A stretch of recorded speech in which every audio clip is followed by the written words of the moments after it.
Senja mulai jatuh di kaki Gunung Tidar, langit memerah seperti luka terbuka yang menganga di cakrawala. Di sebuah desa kecil yang terletak di lereng gunung itu, suara burung-burung hutan tiba-tiba lenyap, digantikan oleh desiran angin yang membawa aroma belerang. Penduduk desa keluar dari rumah-rumah mereka, menatap puncak gunung dengan raut wajah cemas. Gunung Tidar, yang selama ini mereka anggap sebagai pelindung, kini memancarkan asap gelap yang berputar-putar seperti naga lapar. Ki Anggajaya, tetua desa yang rambutnya seputih kapas namun tubuhnya masih tegap, berdiri di tengah lapangan desa.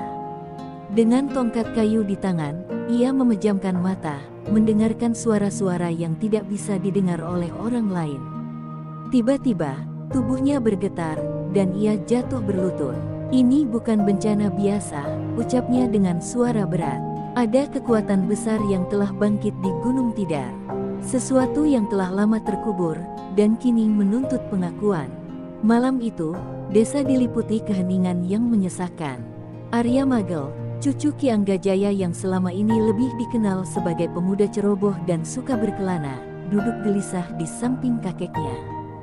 "Kakek, apa yang sebenarnya terjadi?" tanyanya. Namun Ki Anggajaya hanya menatapnya dalam-dalam, seolah mencari sesuatu di balik mata pemuda itu. "Kau harus siap, Arya," katanya akhirnya. "Takdir desa ini, takdir seluruh tanah Jawa, mungkin akan tergantung padamu." Tak lama setelah itu, bumi mulai bergetar. Guncangan kecil yang pada awalnya hanya membuat daun-daun bergoyang segera berubah menjadi gempa besar.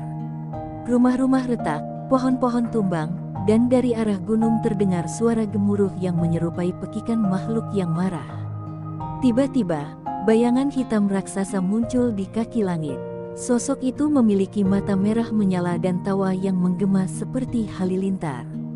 "Akulah Rambaha," teriaknya, "penguasa baru dunia ini. Bersiaplah kalian untuk tunduk atau binasa." Para penduduk desa berlarian dalam kepanikan. Tangis anak-anak bercampur dengan teriakan ketakutan orang dewasa. Namun Ki Anggajaya tetap berdiri tegak di tengah lapangan desa, meski tubuhnya gemetar. Ia mengangkat tongkatnya tinggi-tinggi, mencoba melawan rasa takut yang mengancam melumpuhkannya. "Rambaha, kau takkan menghancurkan desa ini," serunya. Tapi Rambaha hanya tertawa mengejek, dan dengan satu ayunan tangannya, ia menumbangkan sebatang pohon besar yang hampir mengenai Ki Anggajaya. Di saat kritis itu, Arya Magel melompat ke depan, menarik kakeknya ke tempat aman. "Kita tak bisa melawannya seperti ini, Kek," katanya dengan napas terengah. "Ada cara lain, bukan?" Ki Anggajaya menatap cucunya, matanya penuh harapan sekaligus kekhawatiran.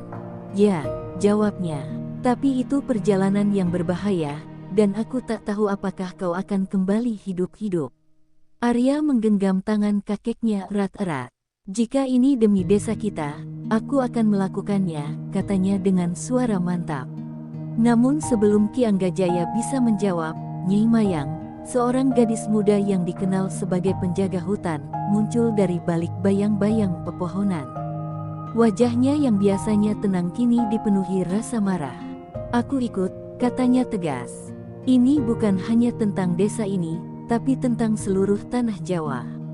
Ki Anggajaya menatap keduanya dengan raut bimbang, lalu mengangguk. "Baiklah," katanya lirih. "Kalau begitu, kalian harus menuju puncak Gunung Tidar malam ini juga. Di sanalah semua akan dimulai, atau berakhir." Dengan hati yang penuh tekad, Arya dan Nyai Mayang melangkah ke dalam kegelapan malam, meninggalkan desa yang kini hanya diterangi oleh cahaya api dari rumah-rumah yang hancur. Di kejauhan, Rambaha kembali tertawa, suaranya membelah langit seperti pisau tajam. Perjalanan panjang telah dimulai. Hutan di kaki Gunung Tidar kini terasa lebih gelap dari biasanya. Pepohonan menjulang seperti raksasa diam, dan angin dingin membawa bisikan yang terdengar seperti suara tangisan. Arya Magel dan Nyai Mayang melangkah di antara akar-akar besar yang menyembul dari tanah, kaki mereka nyaris tersandung di setiap langkah. Kegelapan tidak hanya menghalangi pandangan mereka, tetapi juga mengisi hati mereka dengan rasa cemas yang menusuk. "Mayang, apa kau mendengar sesuatu?" bisik Arya sambil menoleh ke belakang, memastikan mereka tidak diikuti. Nyi Mayang menutup matanya sejenak, mendengarkan dengan saksama. Ia memiliki kemampuan mendengar suara alam, sebuah bakat yang diwarisinya dari ibunya, seorang penjaga hutan yang dihormati. Ada yang mengawasi kita, gumamnya pelan. Tapi aku tak tahu apa itu. Energinya tidak seperti manusia. Seolah menjawab ucapannya, dari balik kegelapan, terdengar suara geraman rendah. Sepasang mata kuning bersinar di antara pepohonan, mendekat dengan langkah pelan namun pasti. Seketika itu juga, sosok serigala raksasa keluar dari kegelapan, tubuhnya sebesar kerbau, dan taringnya berkilauan di bawah cahaya bulan. Nyi Mayang menarik busur dari punggungnya dan memasang anak panah, sementara Arya mencabut golok kecil yang dibawanya. "Jangan bergerak sembarangan," bisik Mayang. "Makhluk ini bukan serigala biasa." Serigala itu menggeram lebih keras, siap menerkam. Tapi sebelum ia menyerang, Nyi Mayang tiba-tiba berseru dalam bahasa yang aneh, bahasa kuno yang hanya dipahami oleh makhluk hutan. Serigala itu berhenti sejenak, telinganya tegak. Nyi Mayang terus berbicara dengan nada tegas, meskipun tubuhnya gemetar. Perlahan, makhluk itu menundukkan kepala, matanya yang tajam kini tampak lebih jinak. "Dia adalah penjaga gunung," jelas Mayang kepada Arya. "Dia tidak akan menyakiti kita, jika kita tidak melanggar batas-batasnya." Arya mengangguk, namun ketegangan di tubuhnya belum surut. Mereka melanjutkan perjalanan dengan serigala raksasa itu mengawasi dari kejauhan, seperti bayangan yang bergerak di antara pepohonan. Saat malam semakin larut, mereka mencapai sebuah lembah kecil yang dikelilingi tebing batu. Di tengah lembah itu terdapat sebuah sumur tua, dikelilingi oleh pahatan-pahatan kuno yang menggambarkan kisah perang besar antara manusia dan makhluk gaib. "Ini tempat yang kakekmu ceritakan," kata Nyi Mayang sambil menyentuh pahatan tersebut. "Sumur ini adalah gerbang menuju puncak Gunung Tidar." Arya memandang sumur itu dengan ragu. Airnya hitam pekat, dan dari dalamnya terdengar suara gemuruh aneh, seperti ratusan bisikan yang bercampur jadi satu. "Aku tidak suka ini," gumam Arya. Namun sebelum ia sempat berkata lebih banyak, tanah di sekitar mereka tiba-tiba bergetar. Dari dalam sumur, muncul sesosok bayangan besar, seorang pria dengan tubuh setengah transparan yang mengenakan baju perang zaman kuno. "Siapa yang berani menginjak wilayahku?" Suaranya menggema, membuat udara terasa lebih berat. Nyi Mayang dan Arya mundur beberapa langkah, tapi Ki Anggajaya pernah mengajarkan Arya untuk tidak lari dari ketakutan. "Kami bukan musuhmu," jawab Arya dengan suara lantang, meskipun tangannya bergetar.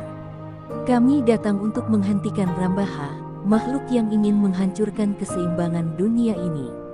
Sosok itu menatap mereka lama, matanya yang berkilauan seperti bara api tampak menilai niat mereka. "Jika itu tujuanmu," katanya akhirnya, "kau harus melewati ujian ini."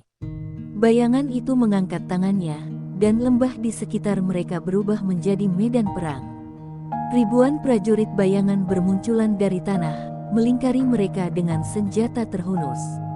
"Ini ilusi," seru Arya, mencoba meyakinkan dirinya sendiri. Namun ketika salah satu prajurit menyerang, ia merasakan tajamnya bilah pedang yang hampir menyayat kulitnya. "Ilusi atau tidak, ini nyata," balas Nyi Mayang sambil melepaskan panah ke arah prajurit-prajurit itu. Mereka bertarung habis-habisan, terpojok di tengah lingkaran para prajurit bayangan. Setiap serangan terasa seperti melawan angin, tak ada habisnya. Namun, saat Arya nyaris menyerah, ia teringat kata-kata kakeknya, keseimbangan adalah kunci segalanya. Arya menutup matanya, menarik napas dalam-dalam. "Mayang, berhenti bertarung," serunya tiba-tiba. Nyi Mayang menatapnya dengan bingung, namun ia mempercayai Arya. Mereka berhenti melawan, menjatuhkan senjata mereka, dan berdiri diam di tengah serangan para prajurit bayangan. Anehnya, para prajurit itu juga berhenti, membeku seperti patung. Sosok penjaga sumur tersenyum tipis. "Kalian telah lulus ujian pertama," katanya. Hanya mereka yang memahami keseimbangan yang layak melanjutkan perjalanan ke puncak. Dengan satu gerakan tangan penjaga itu, prajurit-prajurit bayangan lenyap dan lembah kembali sunyi. Masuklah ke dalam sumur ini, perintahnya. Di bawah sana, kalian akan menemukan jalan menuju takdir kalian. Namun ingat, perjalanan kalian baru saja dimulai. Arya dan Nyi Mayang saling bertukar pandang, lalu mengangguk. Dengan hati yang penuh tekad, mereka melangkah mendekati sumur, bersiap menghadapi apapun yang menunggu di dalam kegelapan. Gelap pekat menyelimuti Arya Magel dan Nyi Mayang saat mereka melompat ke dalam sumur tua itu. Tubuh mereka terasa melayang di udara, jatuh tanpa ujung. Gemuruh suara aneh terdengar dari segala arah, bercampur dengan bisikan yang menggema dalam kepala mereka. Bisikan itu memanggil nama-nama mereka, menyebut rahasia terdalam yang tak pernah mereka ungkapkan. "Kau pengecut, Arya," suara itu bergema dalam benaknya. "Kau hanya anak laki-laki yang hidup di bawah bayang-bayang kakekmu."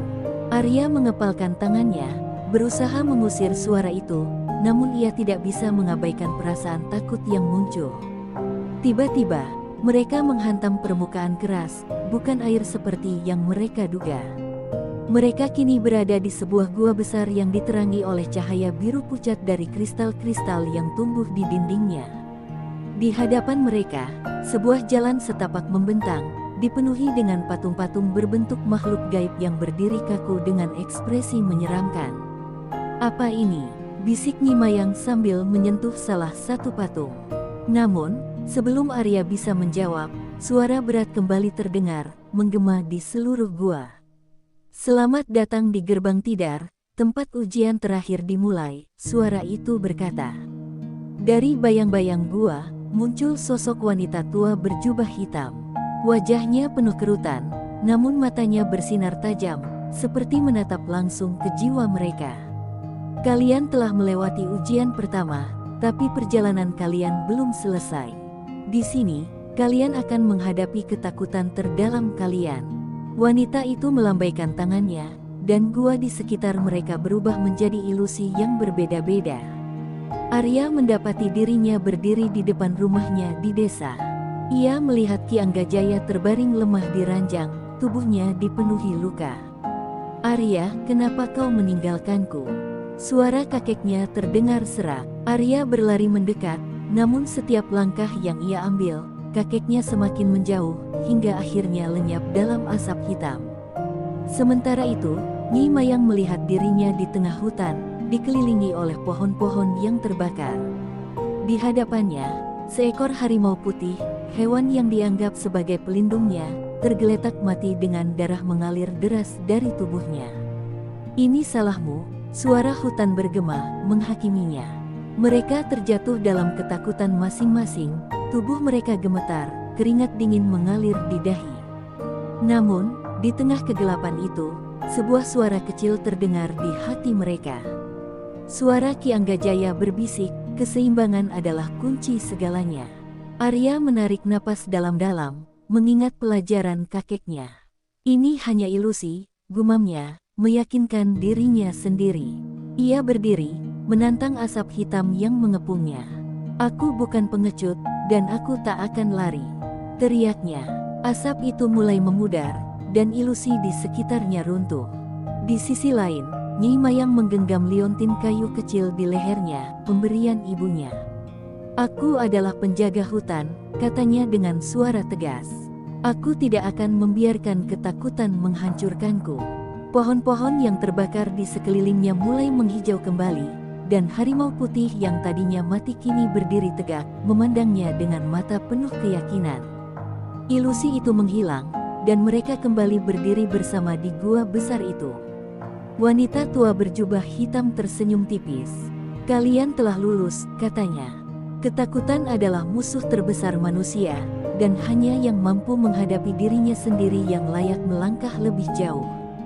Wanita itu mengangkat tangannya, membuka sebuah gerbang besar yang memancarkan cahaya keemasan.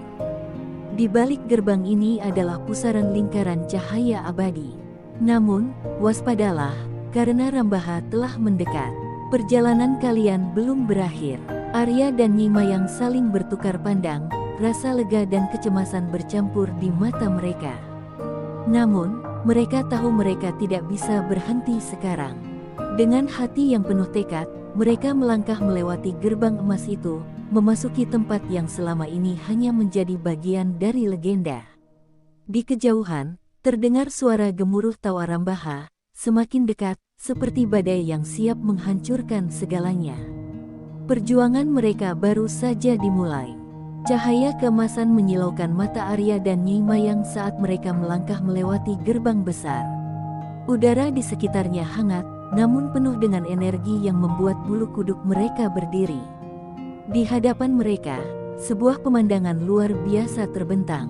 Lingkaran besar dari cahaya berputar di tengah ruangan luas, terapung di atas kolam air hitam yang memantulkan kilau cahaya itu seperti cermin. Lingkaran itu bergerak perlahan, memancarkan aura tenang namun juga penuh kekuatan yang sulit dijelaskan dengan kata-kata. Inilah lingkaran cahaya abadi, bisik Nyi Mayang, suaranya penuh kekaguman sekaligus ketakutan. Arya mengangguk tanpa berkata-kata, tubuhnya seakan terpaku oleh keindahan yang ada di hadapannya. Namun, ketenangan itu tidak berlangsung lama. Dari arah kegelapan di belakang mereka, suara langkah berat terdengar, diikuti oleh tawa yang menggema seperti guntur. Akhirnya, kalian sampai juga, suara Rambaha membahana, memenuhi ruangan. Mereka berbalik dan melihat sosok raksasa itu melangkah masuk, tubuhnya yang besar memenuhi separuh ruangan. Rambaha memandang lingkaran cahaya abadi dengan mata penuh keserakahan. Selama berabad-abad aku menunggu saat ini, katanya, suaranya serak seperti batu yang bergesekan. Lingkaran ini akan menjadi milikku, dan aku akan menjadi penguasa segala sesuatu. Dengan satu ayunan tangannya, Rambaha menciptakan gelombang energi yang mengguncang lantai, membuat Arya dan Nyi Mayang terlempar ke belakang. Arya bangkit dengan susah payah, tubuhnya terasa remuk. Kita tidak bisa membiarkan dia mengambilnya, katanya kepada Nyi Mayang. Lingkaran itu harus tetap seimbang, atau seluruh dunia akan hancur. Nyi Mayang mengangguk, meski wajahnya pucat. Ia segera memasang anak panah di busurnya dan mengarahkan ke Rambaha. Panahnya melesat, namun hanya memantul dari kulit tebal raksasa itu, seperti melawan batu karang. Rambaha tertawa keras. Kalian tidak lebih dari serangga di hadapanku. Tiba-tiba, Rambaha mengulurkan tangannya ke arah lingkaran cahaya abadi. Energi dari lingkaran itu mulai tersedot ke tubuhnya, membuatnya bersinar dengan kekuatan yang luar biasa. Hentikan dia, seru Arya dengan putus asa. Ia mengangkat goloknya dan berlari menuju Rambaha, namun energi yang terpancar dari tubuh raksasa itu begitu kuat hingga Arya terpental lagi ke tanah. Nyi Mayang, yang berada di sudut lain, mengamati lingkaran cahaya abadi dengan cermat. Ia menyadari sesuatu. Lingkarannya mulai tidak seimbang, katanya dengan suara gemetar. Cahaya di lingkaran itu, yang tadinya berputar lambat dan teratur, kini berputar dengan kecepatan tidak menentu. Air di bawahnya bergolak, menciptakan pusaran yang semakin besar. Jika lingkaran itu pecah, semuanya akan hancur, termasuk Rambaha, tambahnya. Arya, yang terengah-engah di tanah, menatap lingkaran itu dengan mata penuh tekad. Kalau begitu, kita harus menghentikan lingkarannya sebelum semuanya terlambat. Dengan sisa tenaganya, Arya memanggil kembali kata-kata kakeknya tentang keseimbangan. Ia berjalan mendekati lingkaran, meski energi dari pusaran itu menghambat setiap langkahnya. "Apa yang kau lakukan?" teriak Nyi Mayang, namun Arya tidak menjawab. Ia menatap lingkaran cahaya abadi, dan di dalamnya ia melihat refleksi dirinya sendiri, takut, ragu, tapi juga penuh harapan. Ia mengangkat tangannya, mencoba menyentuh lingkaran itu. Cahaya dari lingkaran menyelimuti tubuhnya, dan untuk sesaat, waktu terasa berhenti. Rambaha meraung marah, menyadari apa yang dilakukan Arya. Ia mencoba menghentikannya, namun Nyi Mayang melepaskan semua anak panahnya, mengalihkan perhatian raksasa itu. "Arya, lakukan sekarang," teriaknya. Dengan keberanian yang luar biasa, Arya memasukkan kedua tangannya ke dalam lingkaran cahaya. Energi yang sangat besar mengalir melalui tubuhnya, hampir membuatnya pingsan. Namun, perlahan, lingkaran itu kembali seimbang. Pusaran di bawahnya berhenti, dan Rambaha mulai kehilangan kekuatannya. "Cahaya itu, milikku," teriak Rambaha, sebelum tubuhnya mulai retak seperti kaca. Ia mencoba melangkah maju, namun kekuatan lingkaran cahaya abadi menghancurkannya menjadi debu yang terbawa angin. Ruangan itu kembali sunyi. Arya terjatuh ke tanah, tubuhnya lemah, namun ia tersenyum. "Kita berhasil," katanya pelan. Nyi Mayang berlari mendekat, membantunya bangkit. Lingkaran cahaya abadi kini berputar dengan damai, kembali pada keseimbangannya. Namun, mereka tahu perjalanan mereka belum selesai. Dunia di luar menanti, dan desa mereka harus dibangun kembali. Tapi untuk saat ini, mereka telah memenangkan pertempuran terbesar mereka. Setelah kekuatan Rambaha hancur, lingkaran cahaya abadi kembali tenang, berputar perlahan seperti semula. Arya dan Nyi Mayang berdiri di tengah ruangan dengan napas terengah-engah. Tubuh mereka penuh luka, namun jiwa mereka dipenuhi rasa lega. "Kita berhasil," kata Nyi Mayang, meskipun suaranya terdengar lemah. Arya hanya mengangguk sambil menatap lingkaran cahaya yang memancarkan cahaya lembut, seolah mengucapkan terima kasih pada mereka. Namun, sebelum mereka bisa beristirahat, suara wanita tua berjubah hitam terdengar lagi dari balik bayangan. "Kalian telah mengembalikan keseimbangan, tetapi ingatlah, tugas ini tidak berakhir di sini," katanya dengan nada serius. "Lingkaran ini hanyalah awal. Dunia luar telah terguncang oleh ambisi Rambaha, dan jejak kehancurannya mungkin lebih besar dari yang kalian kira." Arya dan Nyi Mayang saling bertukar pandang. Perjalanan mereka terasa belum selesai, tetapi tubuh mereka sudah lelah, jiwa mereka terkuras. "Bagaimana kami bisa melanjutkan jika desa kami sendiri mungkin sudah lenyap?" tanya Arya, suaranya penuh kepedihan. Wanita tua itu melambaikan tangannya, dan tiba-tiba gua itu bergemuruh. Mereka berdua merasakan tarikan kuat, seperti tersedot ke dalam pusaran angin. Dalam sekejap, mereka kembali ke kaki Gunung Tidar, di tempat di mana perjalanan mereka dimulai. Matahari pagi menyinari hutan yang kini terlihat lebih gelap dan sunyi. "Apa yang terjadi?" tanya Nyi Mayang, matanya menyapu sekeliling. Arya tidak menjawab, ia hanya memandang ke arah desa mereka di kejauhan, yang kini terlihat seperti bayangan kelam di tengah lembah. Mereka berlari secepat mungkin menuju desa, melewati jalan setapak yang dulu terasa akrab namun kini dipenuhi reruntuhan dan puing-puing. Ketika akhirnya mereka tiba di gerbang desa, pemandangan itu menghantam mereka seperti badai. Rumah-rumah hancur, ladang terbakar, dan hanya sedikit penduduk yang tersisa, duduk dengan wajah kusam di antara kehancuran. Arya melihat seorang anak kecil menangis di pelukan ibunya yang terluka. "Ini semua akibat Rambaha," gumam Arya, rasa bersalah menguasai dirinya. Di tengah reruntuhan, Arya melihat sosok yang dikenalnya, Ki Anggajaya, kakeknya, sedang duduk di bawah pohon besar. Tubuhnya penuh luka, namun ia tetap memegang tongkat kayunya dengan teguh. "Kakek," Arya berlari mendekatinya, berlutut di depannya. Mata Ki Anggajaya terbuka perlahan, menatap cucunya dengan campuran lega dan kesedihan. "Kau berhasil, Arya," katanya dengan suara lemah. "Tapi keberhasilan ini datang dengan harga yang mahal." Air mata mengalir di pipi Arya. "Aku tidak cukup cepat, aku tidak bisa menyelamatkan desa ini." Ki Anggajaya meletakkan tangannya di bahu Arya. "Jangan menyalahkan dirimu," katanya. "Tugasmu bukan hanya melindungi desa ini, tetapi menjaga keseimbangan dunia. Desa ini mungkin hancur, tetapi semangatnya masih ada. Kau harus menjadi cahaya bagi orang-orang yang tersisa." Kata-kata itu membakar semangat Arya. Ia bangkit dengan tekad baru, menatap desa yang hancur dengan mata penuh keyakinan. "Aku akan membangun desa ini kembali, kakek. Aku tidak akan membiarkan kehancuran ini menjadi akhir." Namun, di sudut desa, Nyi Mayang menemukan sesuatu yang membuat jantungnya berdebar. Sebuah tanda berbentuk lingkaran, sama seperti lingkaran cahaya abadi, terukir di tanah. Tapi lingkaran itu berwarna gelap, dengan aliran energi yang bergetar tidak stabil. "Arya," panggilnya. "Ini belum berakhir." Arya berlari mendekat, matanya membelalak melihat simbol itu. Ia merasa energi asing yang tidak dikenal, namun berbahaya. "Apa artinya ini?" tanya Arya. Ki Anggajaya, yang mendengar percakapan mereka, menatap lingkaran itu dengan sorot mata penuh kekhawatiran. "Itu adalah jejak dari energi gelap yang tersisa," katanya pelan. "Rambaha mungkin telah hancur, tetapi kekuatan yang ia lepaskan masih ada di dunia ini. Jika tidak dihentikan, keseimbangan akan kembali terganggu."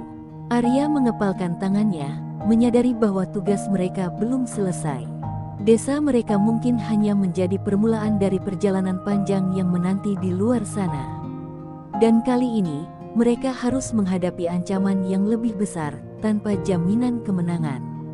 Simbol gelap itu terus berdenyut seperti detak jantung yang sakit, memancarkan energi yang membuat udara di sekitarnya terasa berat. Arya menatap lingkaran tersebut, sementara Nyi Mayang berusaha menenangkan penduduk desa yang ketakutan. "Apa artinya ini, kakek?" tanya Arya dengan suara tegas, meskipun jantungnya berdebar kencang. Ki Anggajaya memejamkan mata, seolah sedang mengumpulkan ingatannya. "Ini bukan hanya jejak Rambaha," katanya pelan, suaranya menggetarkan Arya. "Ini adalah panggilan.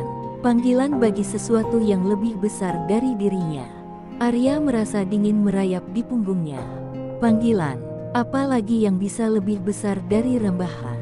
Sementara itu, Nyi Mayang mendekat dengan wajah tegang. "Aku bisa merasakan sesuatu," katanya pelan. Seolah-olah lingkaran ini hidup, menghubungkan dirinya ke tempat lain.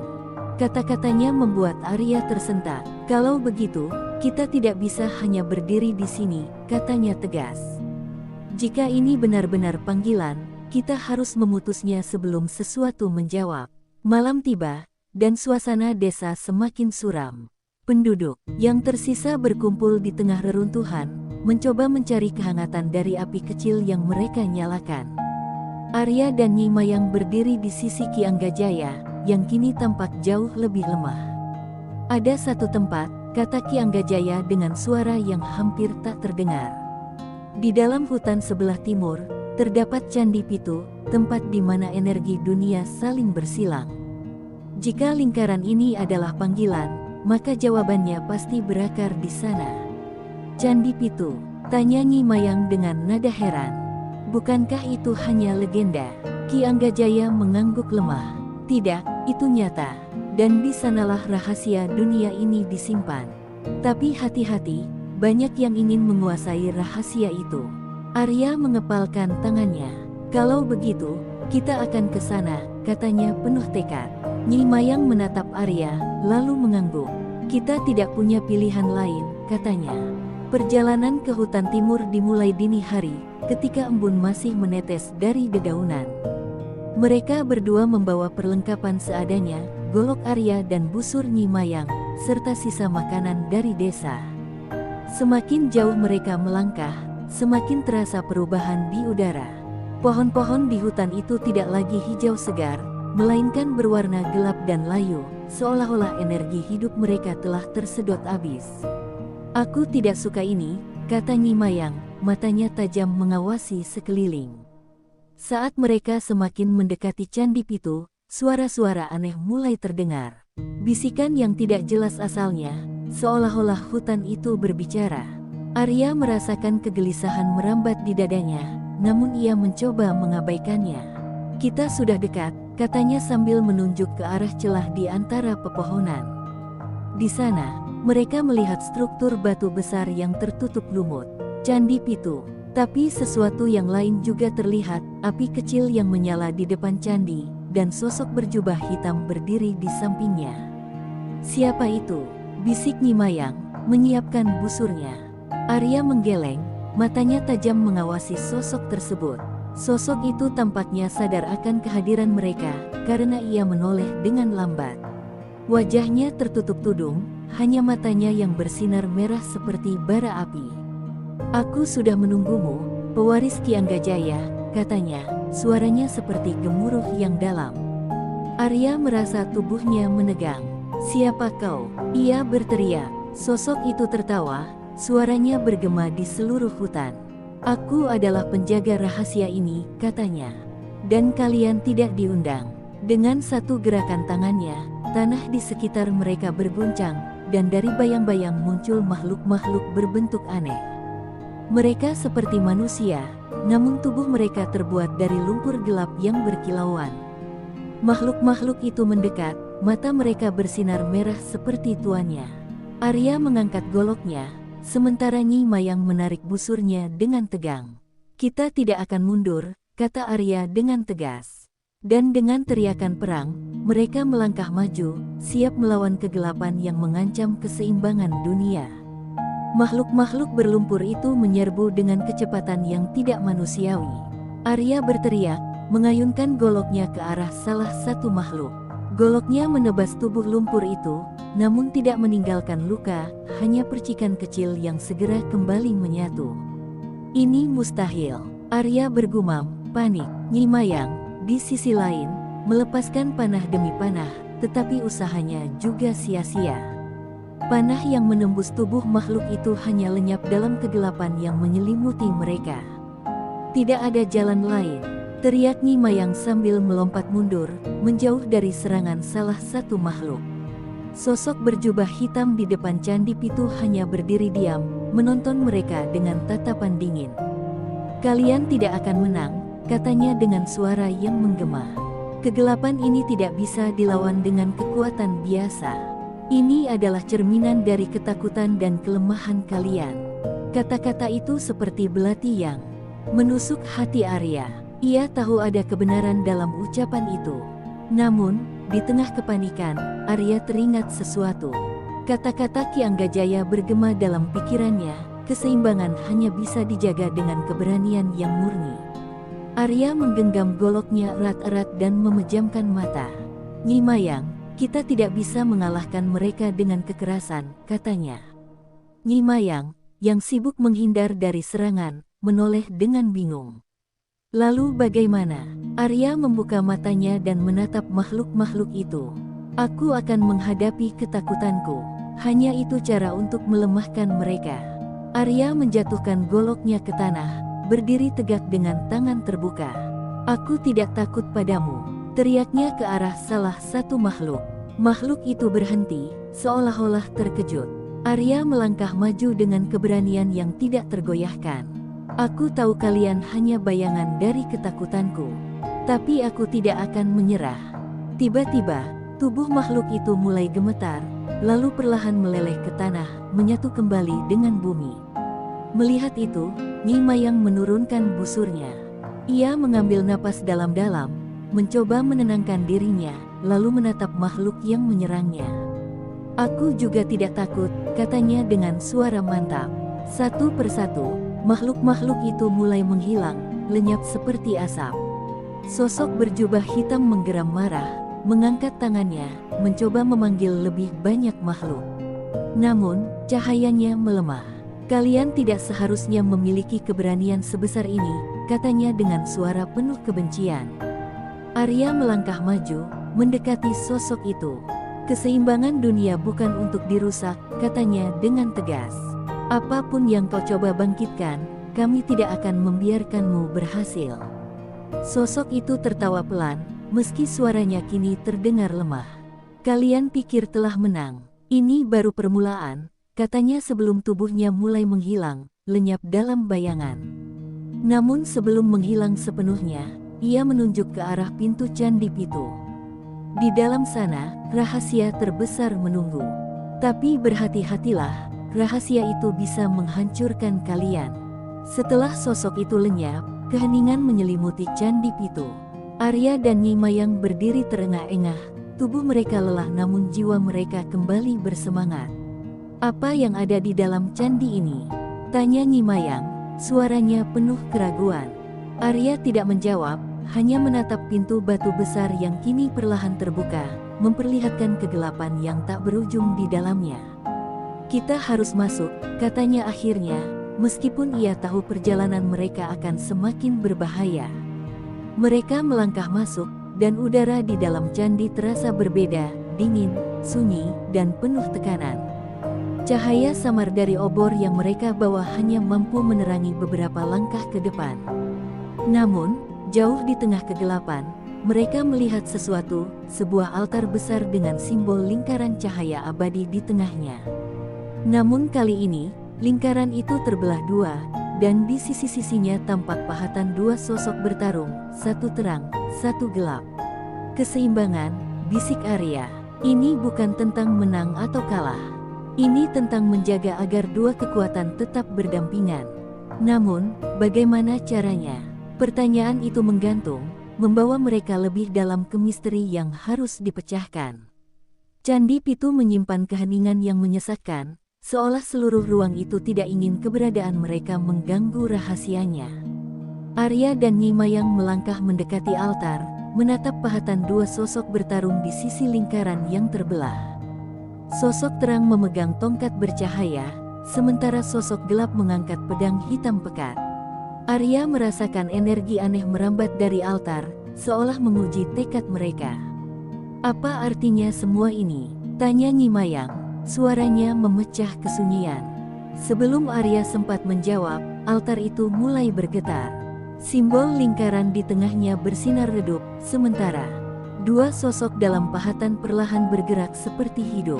Selamat datang, pewaris keseimbangan, suara dalam dan serak menggema di seluruh candi. Arya dan Nyi Mayang saling bertukar pandang. Sosok terang dan gelap dalam pahatan kini menatap mereka dengan sorot mata penuh harapan dan kebencian. Kalian telah melangkah terlalu jauh, kata sosok gelap, suaranya seperti gemuruh badai. Kami hanya ingin menghentikan kehancuran, Arya berkata dengan suara tegas. Sosok terang tersenyum tipis. Dan untuk itu, kau harus memilih, katanya lembut. Keseimbangan adalah mitos. Dunia ini tidak bisa hidup dengan terang dan gelap berdampingan. Salah satu harus mengalahkan yang lain. Kata-kata itu membuat Arya terdiam. Seluruh hidupnya, ia percaya bahwa keseimbangan adalah jawaban, seperti yang diajarkan Ki Anggajaya. Namun sekarang, keyakinannya diguncang. Apa maksudmu? Tanyanya. Jika kau memilih terang, lanjut sosok itu, dunia akan dipenuhi cahaya. Tetapi harga yang harus dibayar adalah hilangnya semua kekuatan gelap, termasuk keinginan dan ambisi manusia. Sosok gelap tertawa dingin. Dan jika kau memilih kegelapan, dunia akan menjadi tempat penuh kebebasan, tetapi kehancuran dan kekacauan tidak akan pernah berakhir. Kedua sosok itu menatap Arya dengan intensitas yang membakar. Pilihlah, pewaris. Dunia ini ada di tanganmu. Arya merasa dadanya sesak. Bagaimana ia bisa memilih sesuatu yang menentukan nasib dunia?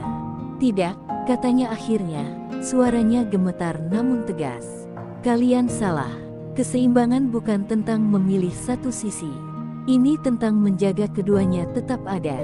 Sosok terang dan gelap tertawa bersamaan, suara mereka menggema seperti gemuruh. Keseimbangan adalah ilusi. Dunia ini terlalu rapuh untuk menampung dua kekuatan besar, ujar sosok gelap. Buktikan bahwa kau bisa menjaganya, tantang sosok terang. Tiba-tiba, altar itu bersinar terang, dan Arya serta Nyi Mayang tersedot ke dalam cahaya yang menyilaukan. Mereka terlempar ke ruang tanpa batas, di mana cahaya dan kegelapan bertabrakan dalam pusaran tak berujung. Arya, teriak Nyi Mayang, mencoba meraih tangannya. Namun, mereka terpisah oleh arus energi yang kuat. Di tengah pusaran itu, Arya melihat dua lingkaran, satu dari cahaya, satu dari kegelapan, berputar seperti dua matahari. Jika kau percaya pada keseimbangan, satukan kami. Teriak dua suara sekaligus, bergema dalam pikiran Arya. Namun, ketika Arya mencoba mendekati lingkaran itu, ia merasakan tubuhnya hampir hancur oleh tekanan luar biasa. Ini tidak mungkin, pikirnya. Namun, bayangan wajah Ki Anggajaya muncul di benaknya, mengingatkannya akan kata-katanya, keseimbangan hanya bisa dijaga oleh keberanian dan pengorbanan.